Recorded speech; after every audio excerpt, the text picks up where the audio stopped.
the Dialed In Angling podcast presented by Onyx Fish and Runnings. Well, the calendar says October 1st. I think Mother Nature disagrees.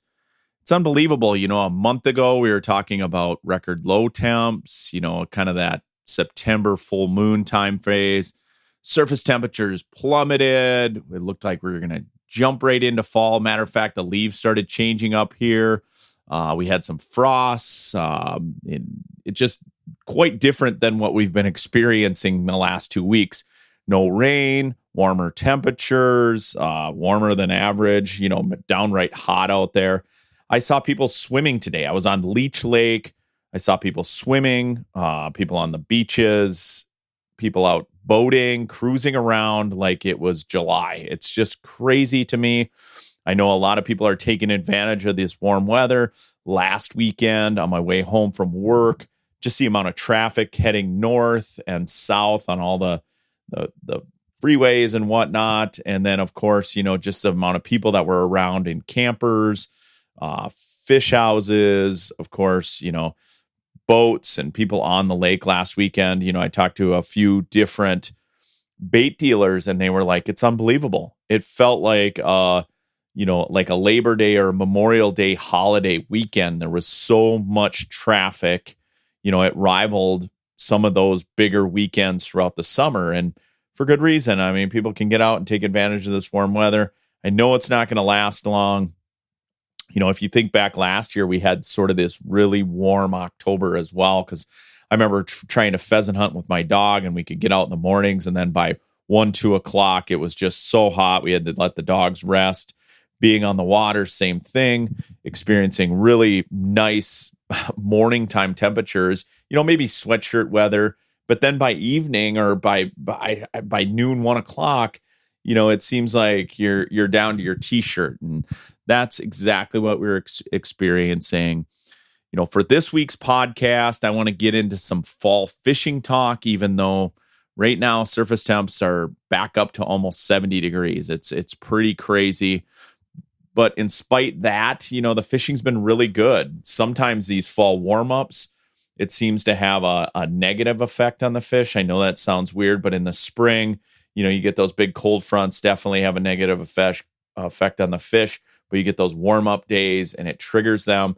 In the fall, a lot of times for me, it seems like those colder temps, as you get into October anyway, things that really start to drive bait fish into shallows. Wind, consistent weather tends to trigger fish. But you know what? This warm-up's been pretty good.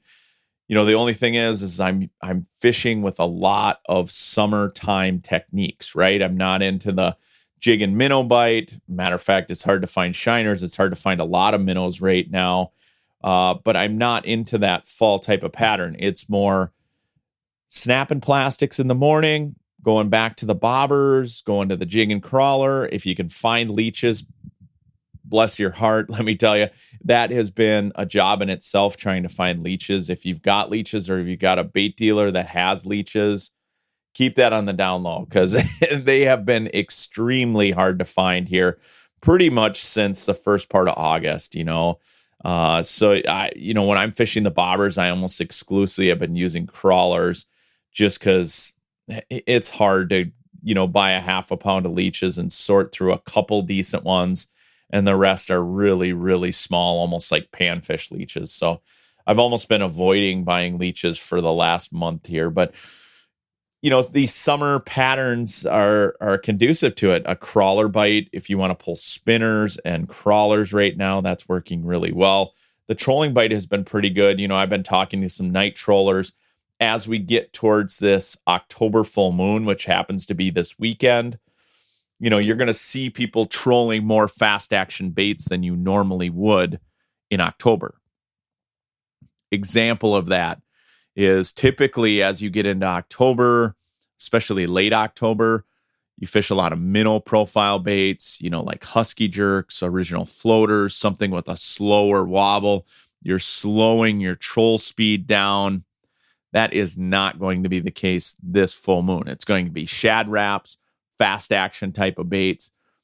You're going to be able to vary your speed between 2.5 miles an hour, even faster at times, especially during the daytime. I've been watching people trolling Shad Raps by me, like on Leech Lake, for example, trolling number 7 Shad Raps in 12 to 13 feet of water. Typically, those fish have already pushed up shallower than that, but they're still out off the edges, feeding on the bait that's out there. And I'm watching these guys troll 2.5, even 3 miles an hour because we are in those summer type of patterns. Now, one of my real go-tos, at least this week, because I want to get into the species that I've been fishing this week, because I've had a great week of multi-species fishing. I want to get into that for guiding purposes. On my guide trips, I've targeted pike, I've targeted crappies, I've targeted perch, I've targeted walleyes. But one of my go-tos right now, especially in the afternoons, like let's say I start out in the morning and I'm live bait fishing and I'm struggling to get these fish to hit live bait come the afternoon. A lot of these days, it seems like it's a little bit windy in the morning. It's cooler. The fish are feeding. You can fish jigs and plastics. Like I said, I love the new jerk from Crush City. I like the Crush City paddle tails, the Mayor. Been fishing those on a jig head real aggressively while my customers cast bobbers and crawlers.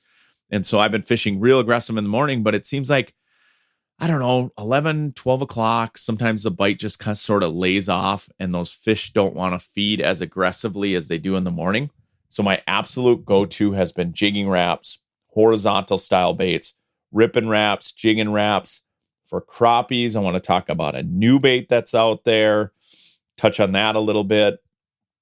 I will get into each species in detail, how I'm going about my day as far as triggering fish all day long. Because on a guide trip in particular, I can't just go out there and have a morning bite and then just sit there all day and say, wow, they're not biting. I have to try other things. And so I'm always trying to experiment with different lures, reactionary type of bites. When those fish get stagnant, pay huge dividends as far as putting fish in the boat. So I want to talk a little bit about reactionary strikes for pike, because the pike are still in the shallows, even though things are warming up. That morning pike bite on Mille Lacs, Leech, Winnie, Cass, all of these lakes that have big pike, I love seeing them on live scope, so I can't resist casting to them.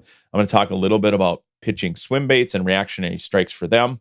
I want to talk about horizontal presentations for both perch and crappies and walleyes. If you've tuned into my podcast in the past, I talked exclusively about jigging wraps of varying sizes for perch, walleyes, and crappies.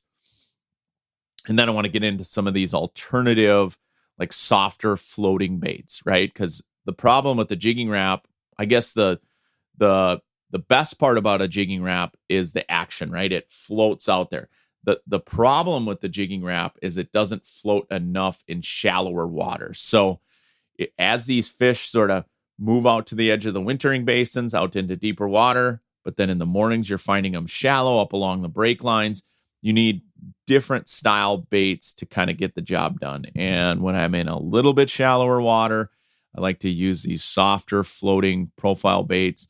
Also, coupling them with the right species of line tied up on the right rod is always key. So we're going to take a real quick break. When we get back, I'm going to dive directly into snap jigging baits, some of the things that I've been using for pike.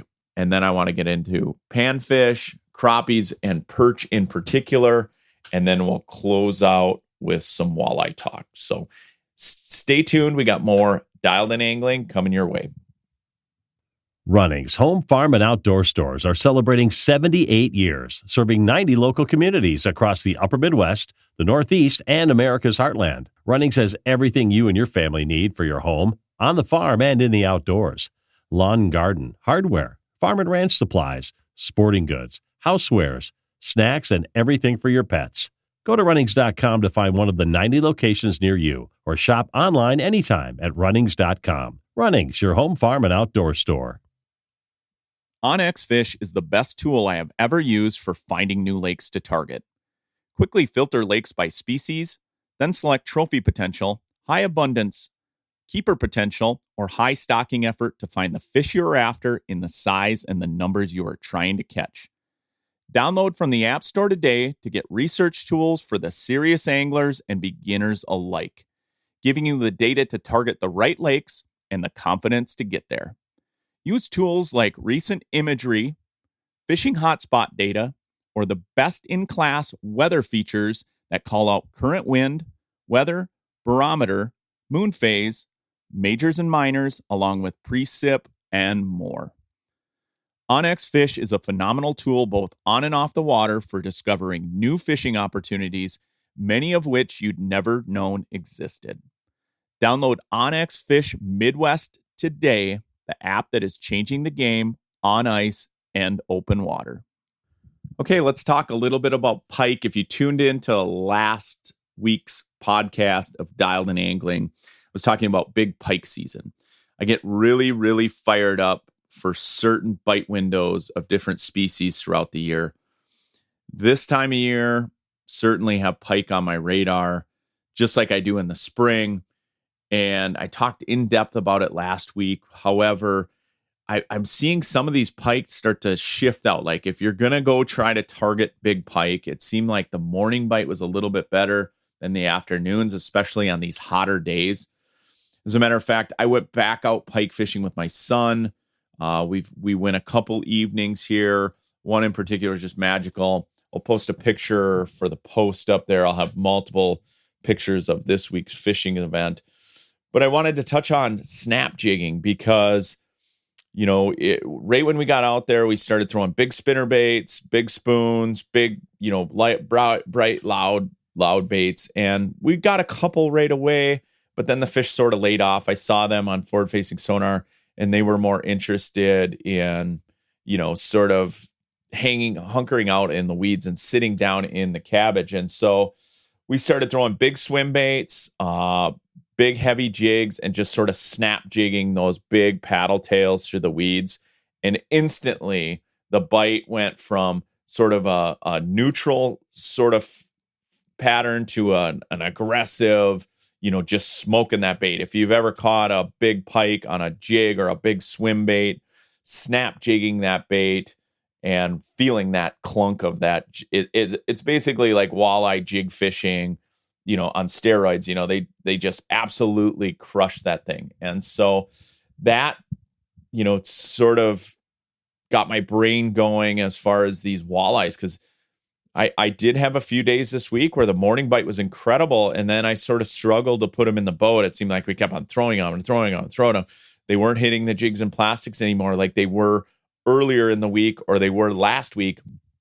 They're only hitting them in the mornings. The bobbers, it seemed like, by afternoon, we had to throw on tons and tons and tons of fish to get them to bite. Even a jig crawler, it was just sort of like they stopped feeding. And so I went back to using jigging wraps, just sort of, even though I was throwing big paddle tails for pike, that snap jigging, just sort of triggered me like, okay, I'm going to go back to using some more jig wraps, much like I do all summer long. And I went in the box. I actually used the same rod and reel that I had tied up with the 10-pound braid and 10-pound fluorocarbon leader. I cut off my jig in plastic. I put a Rapala jigging wrap number 7 on there. Started fishing these fish a little bit deeper in the afternoons, fishing these walleyes, and had tremendous success. They wanted to feed off the bottom. They liked those snap jigging. They were still feeding on, crayfish, perch style patterns.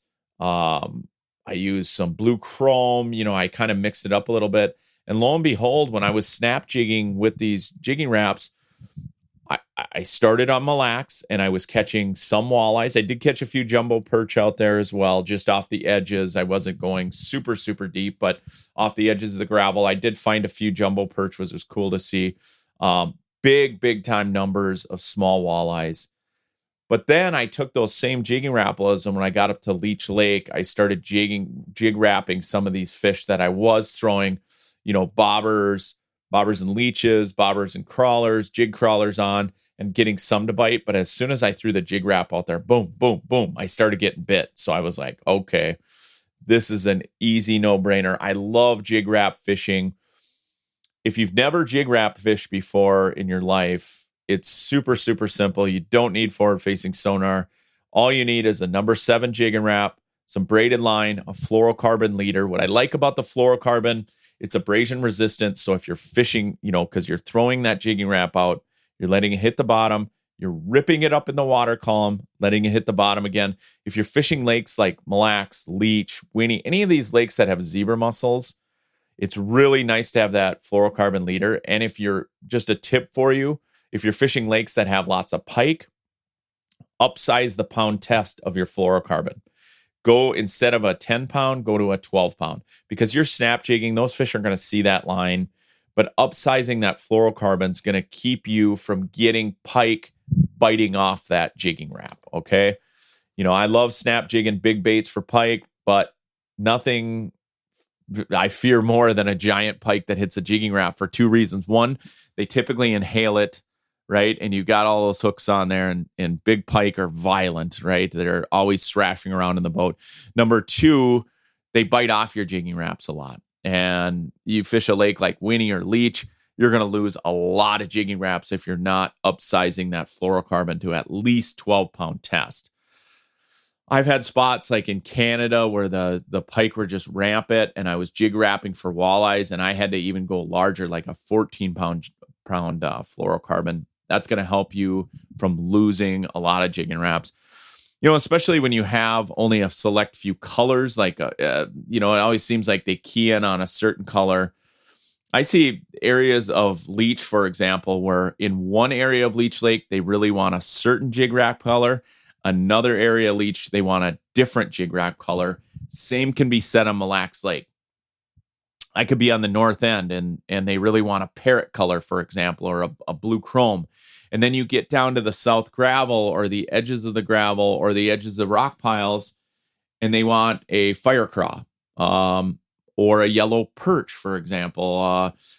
They're always changing color patterns based on where you're at in the lake. And if you have forward-facing sonar and you're watching them chase, but they're not quite committing, that means there's something subtle that you can change, either a color pattern or your jigging cadence, to get those fish to strike.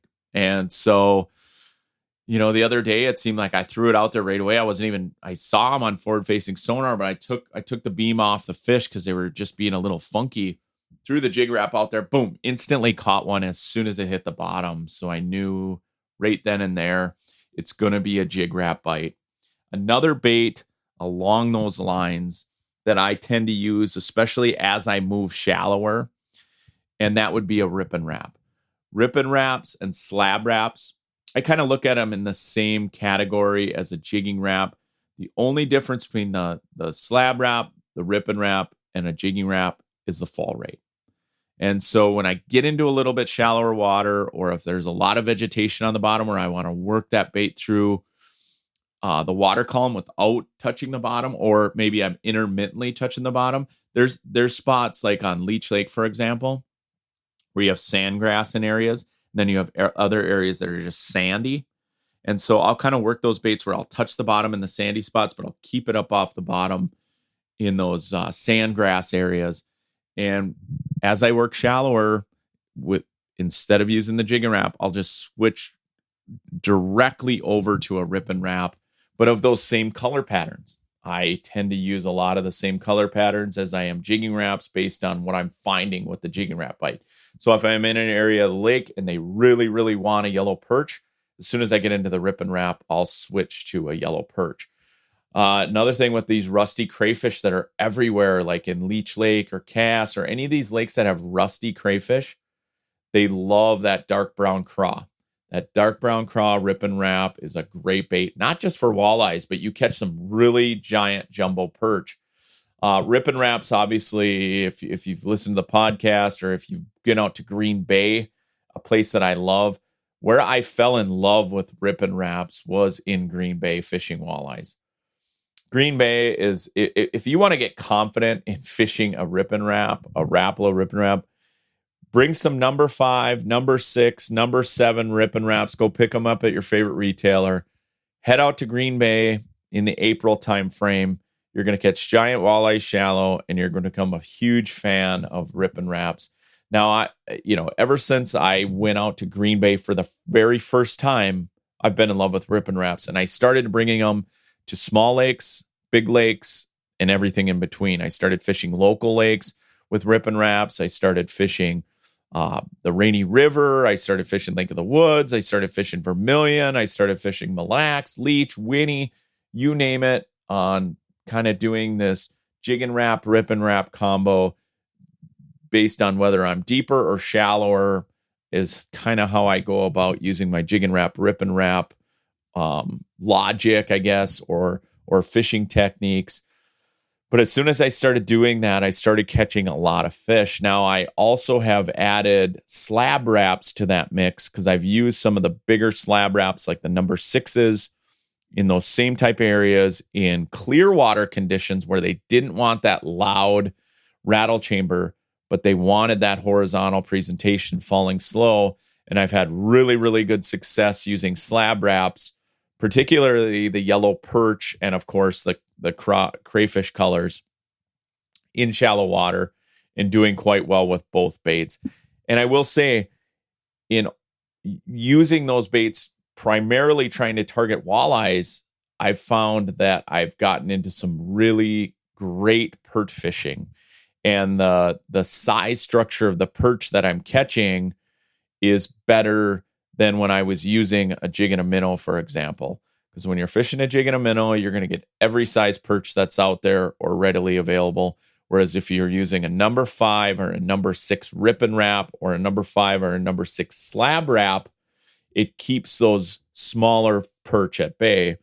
And that can be said with a number 7 jigging wrap. I use a lot of number 7 jigging wraps for walleyes. I tend to catch some really nice perch throughout the summer months with those bigger profile baits. Big bait, big fish, but it's crazy.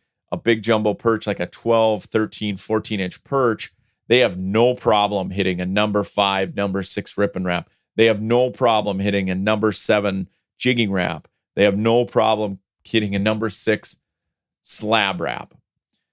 Now, when you get into some areas where it's really weedy, these don't really become my go-to. That's when I'll go back to the jig and plastic. I'll go back to the live bait. However, if I can see them on forward-facing sonar and I can fish kind of clean through the weeds, it doesn't have to be, super clean bottom. I can fish a slab wrap or a Rip and Wrap pretty clean through the weeds and vegetation, as long as I'm not touching the bottom, as long as there's not like a bunch of slime or milfoily kind of real tangly type of weeds. If it's clean cabbage, I've shot videos in the past. I've shot TV shows where I threw a Rip and Wrap out and caught fish in standing stock cabbage, great big perch, walleyes, crappies, number 4s, number 5, number 6 jig and wraps, and worked at Rip and Wraps and worked those baits right through that vegetation with ease, and didn't have to worry about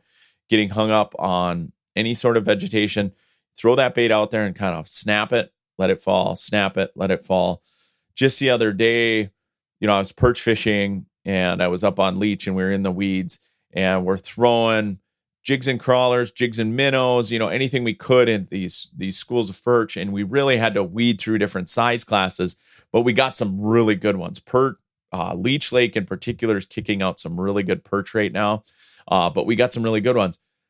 I went to the Rip and Wrap though and started just working that bait just off the bottom, not touching the sand grass, but working through there. And it was amazing. You could see those great big jumbos that were buried down in those weeds instantly come up and crack that bait.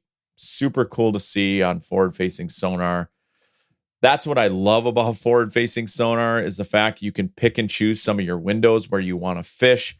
There's times where I can fish different style baits and different technique baits that I couldn't get away with prior to forward-facing sonar, but now I can fish them in vegetation or timber or something like that, because I know I'm not going to get snagged, because I can pinpoint my cast, much like a bass angler when they're fishing trees, for example.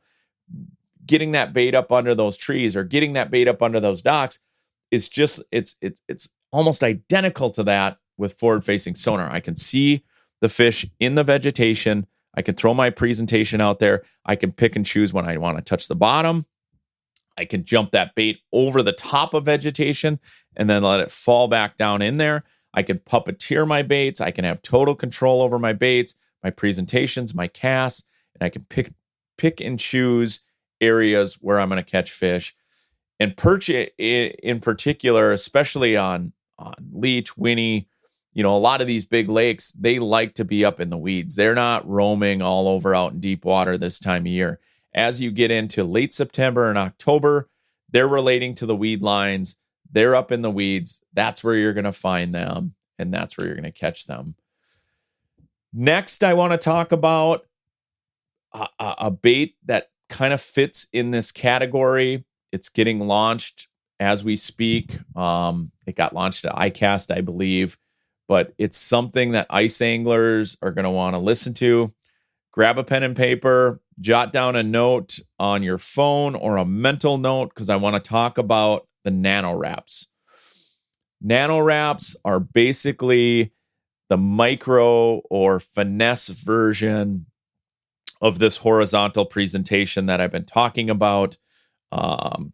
Just on a really small scale. Obviously an ice bait, but I got to use it last year ice fishing, experimenting with it up on Red Lake for crappies. I experimented with it on Mille Lacs for perch, had tremendous success with the Rapala Nano Wrap. It's a really cool finesse little bait that I've just been enamored by. So if you get into these situations like we're at now, where you're catching fish like crazy in the mornings, but they sort of peel off in the afternoon, or they're not as bitey in the afternoon, this is when you can downsize to a bait like the Nano Wrap. You can still fish horizontal presentations. Now, the only thing that's going to change from fishing these bigger profile baits to this is I highly recommend using a lighter braid, something that you can throw out there easy, something like a nano braid or something like that, a Revolve from Suffix, something that's really light braided line. You can also use a monofilament. I like to use like Suffix Advanced Mono. It's got very low stretch. And if you're using a bait like this where you're not touching the bottom, you can get away with, a 3 or a 4 pound test. I like 3 pound test when I'm perch fishing. I like 3 pound test when I'm crappie fishing, especially suspended crappies, which I'm going to talk about because it falls right into this horizontal category that we're talking about right now.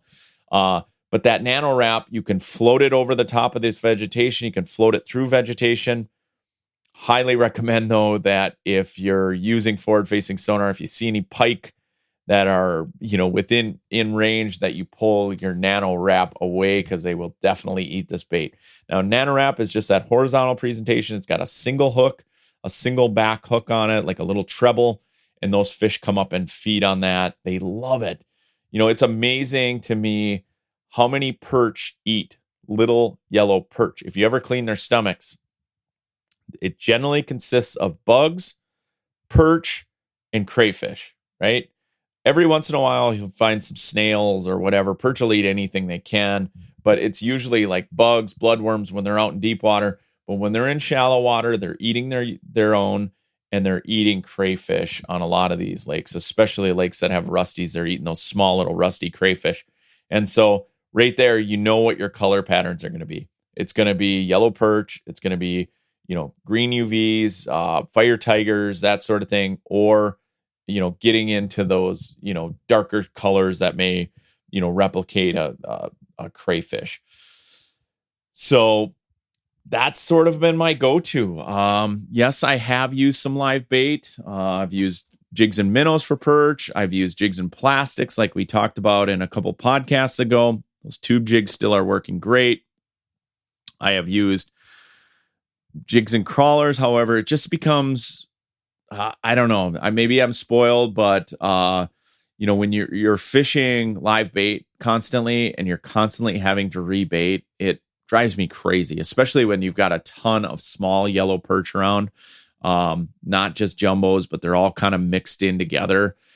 I like to use bigger profile baits. However, in the afternoons, if they get real finicky on me, If you can get your hands on some of these nano wraps, you're going to want to do it before winter. That, mark my words, they will be the hottest selling bait this winter, bar none. They'll be sold out. I bet you, I'd be willing to bet that nano wraps are probably sold out by the time we get past Christmas. I mean, they're just that good a bait.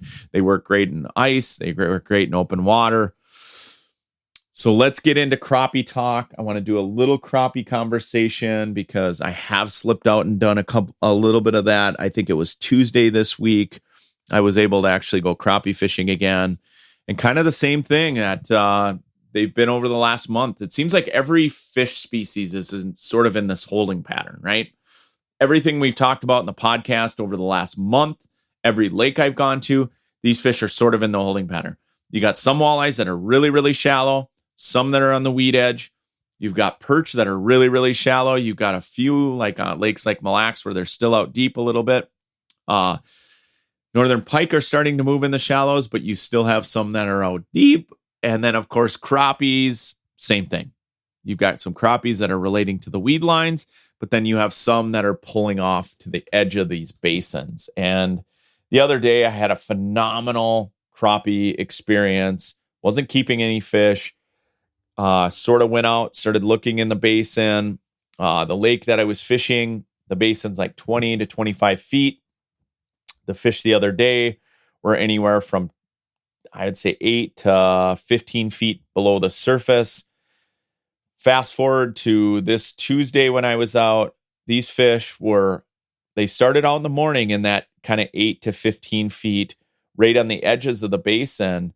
But as the water temperature started to warm, it was a dead flat calm day.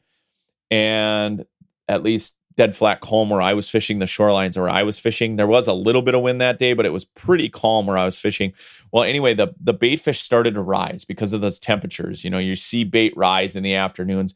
They were coming up near the surface. And those crappies, some of them were, especially in the afternoon, were 2 to 3 feet down over 20 feet of water. And they were really starting to relate to the edges a lot more. They were pushing back towards the edge of the weeds, pushing back towards the break lines, the main lake points, and just chasing schools of bait. And so I had an ultralight rod, or I guess it was a 7-foot light rod with 3-pound Suffix advanced mono, and a nano wrap. And I was just throwing that nano wrap to those schools. And I mean, most of the time they hit it on the fall. I could they were reacting to it so quickly. You know, ice anglers know what an up bite is, right? When that line goes slack on you, these fish were coming in so fast and inhaling that bait so fast. It was like almost down their gullet. It was unbelievable. And if you're an angler that likes going out this time of year and chasing crappies on the edge of wintering basins, and you love using ripping wraps, you love using jigging wraps, you're going to love nano wraps because they fall into that same category. Whereas if they won't hit the jigging wraps, or in this case, they were so close to the surface, I didn't want to use a jigging wrap. I wanted to use something that would float a little more. And the nano wrap was the ticket. I mean, it was so fun to see them just come absolutely unglued on this bait. It speaks volumes of this bait. You're going to want to get some of these baits. If you can get your hands on it this fall, I'm guessing a lot of retailers aren't going to have them in until November, maybe December. But if you can find a retailer that has them already, you're going to want to get your hands on these baits as quick as possible because they are fantastic fish catching bait. You're going to be able to take that same bait and use it throughout the winter. I love lures like that. The jigging wrap falls into that same category. Great winter bait, fantastic summer bait.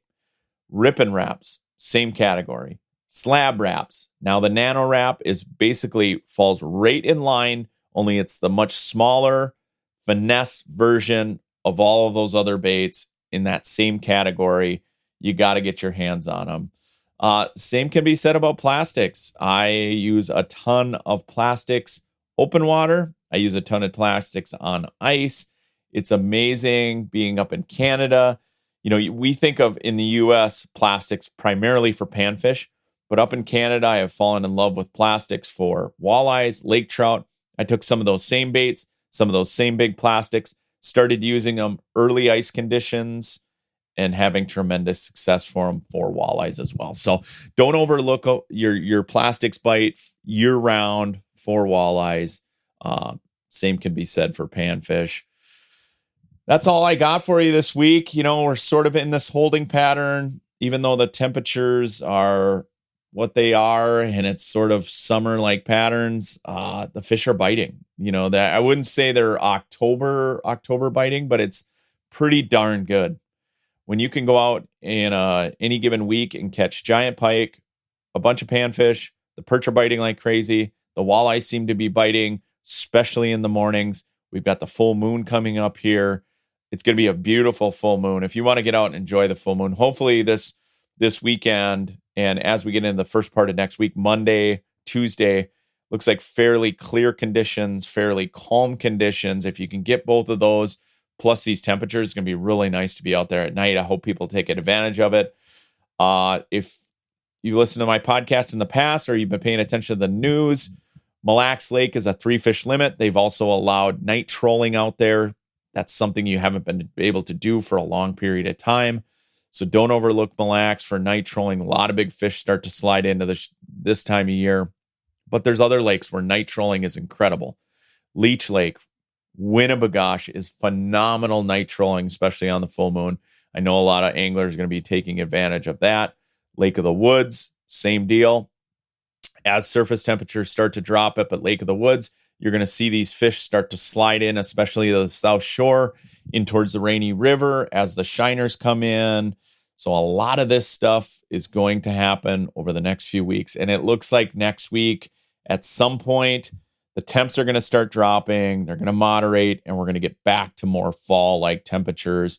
I'll have a full report for you then. I know from now until then, I'm going to be fishing every single day, chasing as many different species as I can and getting after it and taking advantage of this nice weather while it lasts, because no matter what, we're going to get winter, and it's going to probably come sooner than you think. So thanks for tuning in. This has been the Dialed In Angling Podcast. Until next week, I'm Tony Roach. Good luck on the water.